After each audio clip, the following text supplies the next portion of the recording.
ሓይልታት ፋኖ ዓወት የምዝግብ ምህላው ከተማታት ደብረታቦር ምቁፅፃሩ ኣብ ዝግለፀሉ ዘሎ እዋን ኣብን ዝተባህለ ኣብ ብርሰት ተጋሩ ዝተሃነፀ ብሄራዊ ፓርቲ ኣብ ልዕሊ መከላኸሊ ሃገር ስግኣት ከም ዘለዎ ገሊፁ። ፓርቲ ስምረት ኣብ ልዕሊ ኣባላቱ ስጉምቲ ክወስድ ከም ዝኽእል መግለፂ ኣውፅአሎም። ኣብ ደቡባት ትግራይን ኤርትራን ከቢድ ዳህሳስ ድሮን ብመንግስቲ ኢትዮጵያ ይግበር ምህላው ተገሊፁ። ፕሬዚደንት ኢሳያስ 3 ክፋላት ሰራዊት ንሓገዝ ኣዝዝዎን። እዚኦምን ካልኦት እዋናዊ ሓበሬታታት ሒዝናልኩም ቀሪብና ኣለና። ክሳብ መወዳእታ ምሳና ክትኮኑን ሰብስክራይብ ብምግባር ኣባል ስድራ ቤትና ንክትኮኑ ንቪድዮና ድማ ላይክ ብምግባር ሓገዛትኩም ኣይፈለየና እንዳበልና ናብ ዝርዝራቶም ክነስክረኩም።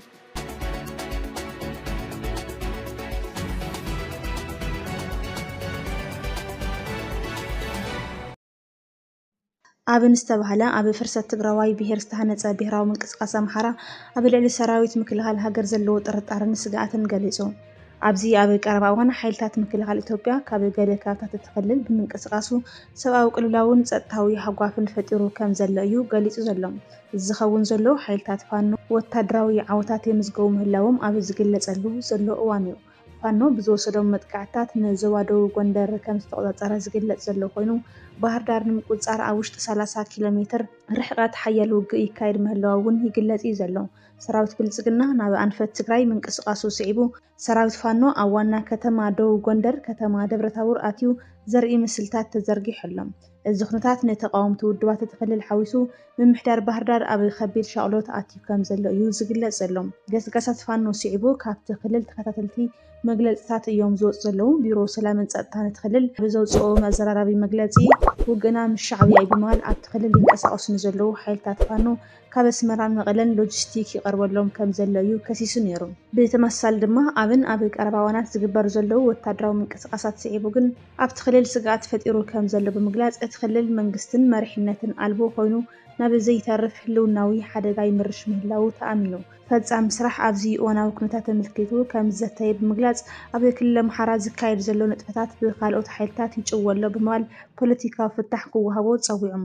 ኣብነ ብምግለፂኡ እቲ ኣብ ክልል ኣምሓራ ተፈጢሩ ዘሎ ናይ ፀጥታ ቅልውላው ንህዝብና ናብ ዘለኣለማዊ ዕረፍቲ ስእነት የውድቀሎ ብምባል እቶም ንትግራይ ንምጥፋእ ዝወፈሩ ሓይልታት ሕዚ ናብ መንገዛ ርእሶም ክከላኸሉ ዘይኽእሉ ደረጃ መውፅሖም ዘቃልዕ ሓበሬታ እዩ ዘርጊሑ ዘሎ። ኣብን ኣብ መግለፂኡ ብመሰረት ህሉ ኩነታት ሕፅረት እኩል ሓይሊ ፀጥታን ኣኽበርቲ ሕግን ንህዝቢ ትክልል ልዑል ዋጋ ይኽፍሎ ከም ዘሎ ኣፍሊጡ። እንተኾነ እቲ መግለፂ ምንቅስቃስ ሰራዊት ምክልኻል መዓዝን ካበይን ናበይን ከም ዝኾነ ዝርዝር ሓበሬታ ኣየስፈረን። ከምኡውን ኣብን ኣብቲ ክልል ዝንቀሳቀሱ ዝበሎም ዕጡቃት ሓይልታት ንህዝቢ ትክልል ከምኡውን ንመንግስታት ኣምሓራን ፌደራልን ፃውዒት ኣቅሪበሎ።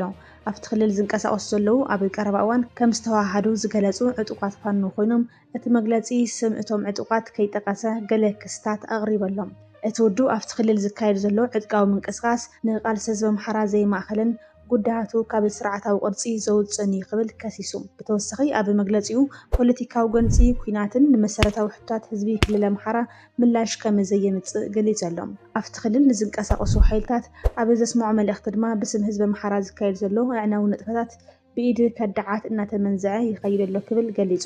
ገለ ኣካላት ምስቲ መሪር መስዋእቲ ከፊልና ካብ ፖለቲካ ኣሰናቢትናዮ ዝነበርና ሓይሊ TPLF ሚስጥራዊ ርክብ ይገብረሎ ብምባል እውን ከሲሱ እዩ። ኣብን ነዚ ምንቅስቃስ እዚ ታሪክ ይቕረ ዘይብሎ ከዳዓት ክብል ፀዊዕዎ ኣሎ። እቲ ሓቂ ግን ትግራይ ላዕላውነታ ንምርግጋፅ እትገብሮ ዘላ ቃልሲ ንፀላእታ ኣብ ከመይ ዝበለ ራዕዲ ከም ዘውደቐቶም ዘመላኽት ምዃኑ ይግለፅ ኣሎ።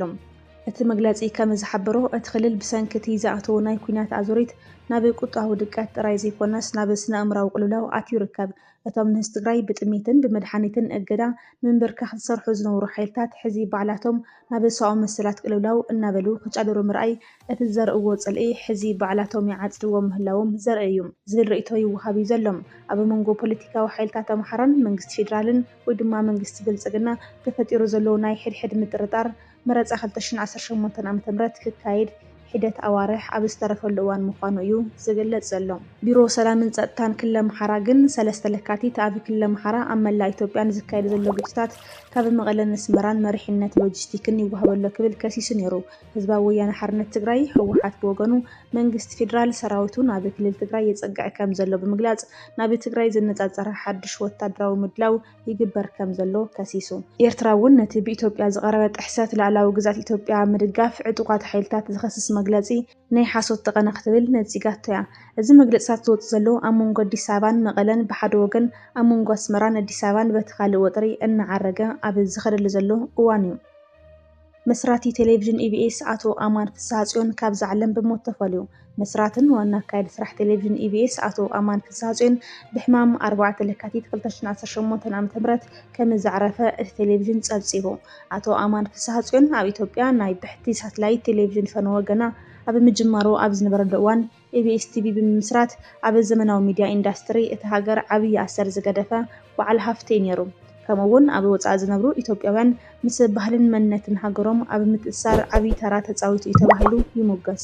አቶ ኣማን ብተወሳኺ ንመንእሰያት ኢትዮጵያ ዕድል ስራሕ ኣብ ቴሌቪዥን ከምኡውን ብቴሌቪዥን ኣቢሉ ሰባት ክእለቶም ዘርእዩ መድረኽ ዝፈጠረ ጸላዊ በዓል ሚድያ እዩ ነይሩ። ኣይተ ኣማን ኣብ ጽላት ሚድያ ኢትዮጵያ ብዝገበሮ መተካእታ ዘይብሉ በርክቶ ድማ ብብዙሓት ይናድዩ።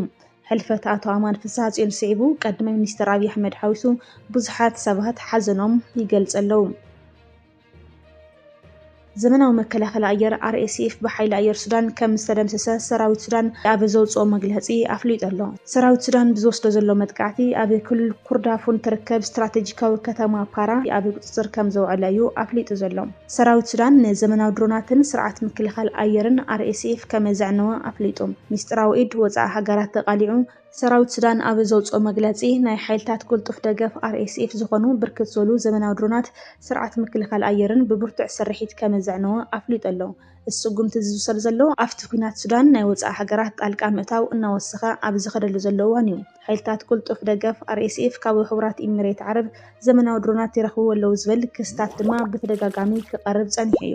እቶም ዕጡቃት ነዞም ድሮናት እዚኦም ተጠቒሞም ኣብ ትሕቲ ሰራዊት ሱዳን ዝርከቡ ሰላማውያንን ወታደራውን ቦታታት ኢላማ ክገብሩ ምጽንሖም ይግለጽ።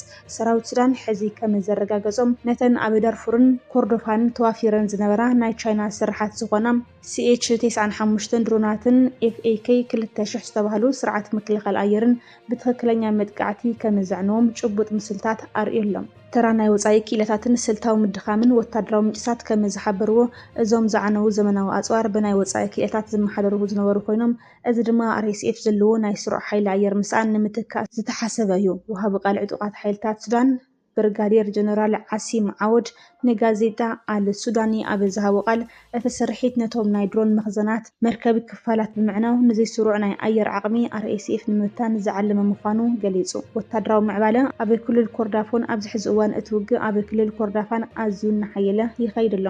ሰራዊት ሱዳን ነቲ ብRSF ብምንቅስቓስ ሓርነት ህዝቢ ሱዳን ተገይሩ ዝነበረ ከበባ ከተማታት ካድጉሊን ድሊንግን ከም ዝሰበረ እዩ ሓቢሩ ዘሎ።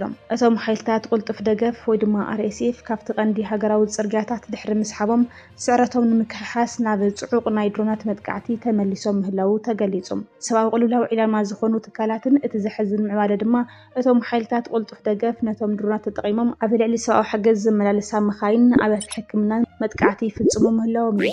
السرحت زي قبل السلاموان سبات عبي حدقان هوت متفاعل يسعد مهلاو دما تنتنتي يتنقلوا سرايت سودان نزوم زمناو أصهر معناو عبت خيناتني عير لنا نمحاز قبر زلو تعري عاوي سقومتي لقدميت مقانو يجلت زي حدش وتدرو عوت دما نورتي حيلتات RSF أبي خبيت جنكات زودقات ريو خين مهلاوون يجلت علهم بتمثالون سرايت سودان حدش زمناو أصهرات قبل باكستان نمتاو كمستقارب أيو زجلت علهم أب محورات منجستي زفتسان باللعن بالشونان نمعكان سرح تكال ترانسبارنسي انترناشنال نا إسرائيل حموشتن علما ومعكاني الرعاية بالشون علامة يرولم أزي حدا 207 كلتن هجرات زكاة تتزابزاب نزوا قرن أفريقيا داغماي أب حماقسم نتيوا يركب بمسارة تتزابزاب دما إثيوبيا 38 نتبي كاب حدا ميت بمزقاب كاب 207 كلتن هجرات أما بل 96 درجة تساري علم أزوز إتزي كافتي علما ومأخلاي نتبي زخنا 4 كلتان تحت كوانت خنا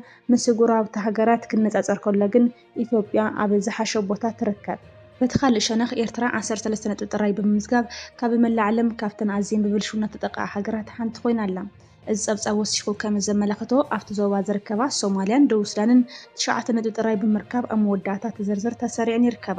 ሱዳን ድማ 14 ነጥቢ ሒዛ ምስ ኤርትራ ተመሳሳሊ ደረጃ ሒዛ ኣላ። እዚ ትካል ንብልሽውና ክምዝን ከሎ ብቐንዲ ኣብ ህዝባዊ ኣገልግሎታት ዝረአ ብላዕ ምዝመዛ ገንዘብ ህዝቢ ወገንነት ንግላዊ ረብሓ ዝውስኑ ሃገራዊ ውሳነታት መሰረት ይገብር። ኤርትራ ብሰንኪ ዘላቶ ዕፁቲ ፖሊሲ ሓበሬታ እቲ መረዳእታ ብኸመይ ከም ዝተኣከበ ንጹር መግለጺ ተዘይተዋሃበሉ እኳ እንተኾነ ግን ደረጃ ግን ኣብ መንግስታዊ ትካላት ዘሎ ዓሚቕ ጸገም ዘመላኽት ምዃኑ ክኢላታት ይገልጹ። ኣብ ትሕቲ ሰሃራ ኣፍሪቃ ሲሸልስ ወይ ድማ 68 ንሩዋንዳ 58 ብጽቡቕ ምሕደራን ትሑት ብልሽውናን ክምጎሳን ከለዋ ብደረጃ ዓለም ድማ ዴንማርክ፣ ፊንላንድን ኒውዚላንድን ዝወሓደ ደረጃ ብልሽውና ዘለውን ሃገራት ኮይነን ተመዝጊበን ኣለዋ። እዚ ጸብጻብ ከም ዘረጋገጾ ኣብ ኣፍሪካ ዝካየዱ ዘለው ጻዕርታት ጸረ ብልሽውና ብሰንኪ ሕቱል ሲቪካዊ ምሕደራን ድኹም ስርዓት ፍትሕን ገና ፍረ ክህብ ከም ዘይከኣለ የርኢ። ሚኒስተር ጉዳያት ወፃኢ ሳዑዲ ዓረብ ኣብ ኣዲስ ኣበባ ዑደት የካይዱ ኣለው። ዞባዊ ምስሓብ ቀርኒ ኣፍሪካን ኩናት ሱዳንን ቀንዲ ኣጀንዳታት እዮም። ሚኒስተር ጉዳያት ወፃኢ ሳዑዲ ዓረብ ልዑል ፋይሰል ቢን ፋርሃን ንወግዓዊ ስራሕ 4 ለካቲት ናብ ኣዲስ ኣበባ ኣትዮም። እቶም ልዑል ኣብ ጻንሒቶም ምስ ቀደመ ሚኒስተር ኢትዮጵያ ዶክተር ኣብይ ኣሕመድ ብምርኻብ ኣብ ሓያሎ ዞባውን ሃገራውን ጉዳያት ክመያየጡ እዮም። ቀንዲ ነጥብታት እቲ ዘተ ድማ ብመሰረት ካብ ማዕከን ዜና ዓረብ ዝተረኸበ ሓበሬታ ኣብ ህልውይ ኩነታት ቀርኒ ኣፍሪካን ማእኸላይ ምብራቕን ኣብቲ ዞባ ዘሎ ሰላምን ምርግጋእን ንምስፋን ዝግበሩ ዘለዉ ጻዕርታት ንምጥንኻር ኣብ መንጎ ኢትዮጵያን ሳዑዲ ዓረብን ዘሎ ነዊሕ ዓመታት ዘቆፀረ ዲፕሎማስያውን ቁጠባውን ርክብ ናብ ዝለዓለ ደረጃ ንምስግጋር እዚ ዑደት ዝካየድ ዘሎ ሚኒስተር ጉዳያት ወፃኢ ኢትዮጵያ ዶክተር ጊዲዮን ጢሞቴስ ኣብ መጀመርታ ዝወርሒ ናብ ሪያድ ብምጓዓዝ ምስ ላዕለዎት ሰበስልጣን ሳዑዲ ሰፊሕ ዝርርብ ድሕሪ ምክያዶም ምዃኑ ይፍለጥ። ስልታዊ ረብሓታትን ዞባዊ ሚዛንን ሳዑዲ ዓረብ ብዛዕባ ጸጥታ ቀይሕ ባሕሪ ዓብዪ ስጋኣት ኣለዋ። ኢትዮጵያ ምስ ሶማሊላንድ ዝፈረመቶ ናይ ምርድዳእ ሰነድ ኣብቲ ዞባ ዝፈጥሮ ዲፕሎማስያዊ ፍጥጫ ንሳዑዲ ስቕ ዘበለ ኣይኮነን። ሪያድ ኣብ መንጎ ሉዓላውነት ሶማልን ድሌት ኢትዮጵያን ነተበጻሕነት ባሕሪ ሚዛን ዝሕሉ ኣተዓራራቒት ኮይና ክትቀርብ ከም እትደሊ ድማ ተንተንቲ ይገልጹ። እዚ ዑደት እዚ ድማ ነቲ ወጥሪ ንምህዳእ ዝዓለመ ክኸውን ይኽእል እዩ። ብተወሳኺ ሳዑዲ ዓረብ ምስ ዋሽንግተን ብምዃን ነቲ ኣብ ሱዳን ዘሎ ኩናት ንምቁራጽ ናይ ጅዳ ዘተ ከተተሓባብር ጸኒሓ እያ። ይኹን እምበር ሱዳን ምስ ኢትዮጵያ ነዊሕ ደው ዘለዋ ሃገር ብምዃና ብዘይተሳተፎ ኣዲስ ኣበባ ነባሪ ሰላም ከም ዘይመጽእ ትርዳእ እያ። ብፍላይ ድማ ኣብ ልዕሊ ኢትዮጵያ ናይ ሓይልታት ቅልጡፍ ደገፍ RSF ማዓስከር ስልጠና ኣለዋ ዝብል ክስታት ካብ ኣሜሪካውያን ሴናተራት ምቕራቡ ሳዑዲ ነዚ ጉዳይ ምስ ኢትዮጵያ ብቐጥታ ንኸተልዕሎ ገይርዋ ኣሎ። ቁጠባዊ ምትሕባርን ዲያስፖራን ሳዑዲ ዓረብ ኣብ ዓውድታት ሕርሻ ጸዓትን ኢትዮጵያ ዘለዋ ተሳትፎን ምዕባይ ትደሊ እያ። ብተወሳኺ ድማ ኣብ ሳዑዲ ዝነብሩ ኣማእተ ሽሓት ኢትዮጵያውያን ዜጋታት ኩነታቶምን መሰላቶምን ሓደ ካብቶም ቀጻሊ ኣጀንዳታት ክልቴን ሃገራት እዩ። ኢትዮጵያ ምስ ኤሚሬት ሓያል ዝምድና እኳ እንተሃለዋ ሳዑዲ ድማ ብወገና ምስ ኢትዮጵያ ዘለዋ ምሕዝነት ብምጽናዕ ዞባዊ ሚዛን ንምሕላው ትጽዕር እያ። በተመሳሳሊ ዜና ፕሬዚደንት ቱርኪ ኣብ ኢትዮጵያ ዑደት ከካይዱ እዮም። ፕሬዚደንት ቱርኪ ሬሲፕ ታይብ ኤርዶጋን ኣብ ዝቕጽል ሒደት መዓልትታት ናብ ኢትዮጵያን ሕቡራት ዓረብ ኤሚሬትን ዑደት ከካይዱ ምዃኖም ተፈሊጡ ኣሎ። ቱርኪ ኣብ ቀርኒ ኣፍሪካ ብፍላይ ድማ ኣብ ሶማል ዕዙዝ ምንቅስቃስ ተካይድ ሃገር ስለ ዝኾነት እዚ ዑደት እዚ ድማ ዓብዪ ዞባዊ ኣገዳስነት ክህልዎ እዩ። እዚ ድማ ኢትዮጵያ ንተቕርቦ ሕጋውን ፍትሓውን ናይ ባሕሪ ኣፍ ደገ ሕቶ ኣወንታዊ ጽልዋ ክህልዎ ከም ዝኽእል እዩ ዝግመት ዘሎ።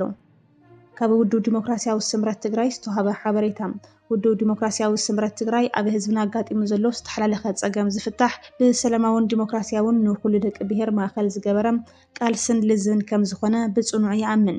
ነዚ ንምትግባር እውን ኣብ ሰላማዊ ፖለቲካ ቃልሲ ይርከብ።